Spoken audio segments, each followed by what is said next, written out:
Goldfield Hotel is located in the tiny town of Goldfield, Nevada, halfway between Las Vegas and Reno. In its heyday, when gold was discovered in the area, the hotel entertained all manner of affluent guests. However, as the gold rush began to dry up, so did the town. The Goldfield Hotel was built in 1908 over a disused mine shaft.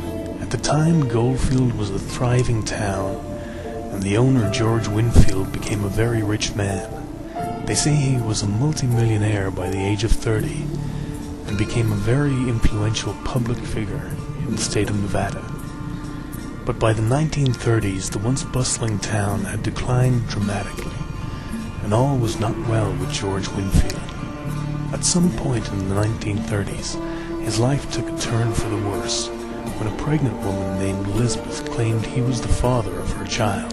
For a while he gave her money to stay away, afraid that a scandal could damage his business.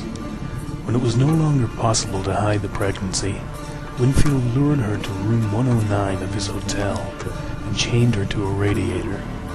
He left her there, supplied with food and water until her child was born. Reportedly, she cried out over and over for help, only to be met with silence. Some say that Elizabeth died in childbirth, but others contend that Winfield murdered her after the child was born. Her baby was then thrown into the old mine shaft at the northern end of the basement, over which the hotel was built. Afterwards, rumors abounded that the ghost of Elizabeth continued to haunt George Winfield until his death, and the strange sound of a crying child could sometimes be heard coming from the depths of the mine shaft. The Goldfield Hotel closed its doors in 1945, never to be opened again. In the years since, the ghost of Elizabeth has been sighted. She is described as having long flowing hair, wearing a white gown, and looking terribly sad as she paces the hallways of the hotel calling out for her child. Others have seen her ghostly apparition chained to the radiator in room 109. They say the room is intensely cold, and most people report that their cameras refuse to work in that room. In fact, people break down crying when they walk into room 109, and all animals refuse to enter. 2 more ghosts have been seen in rooms on the 3rd floor. 2 people are known to have committed suicide on this floor.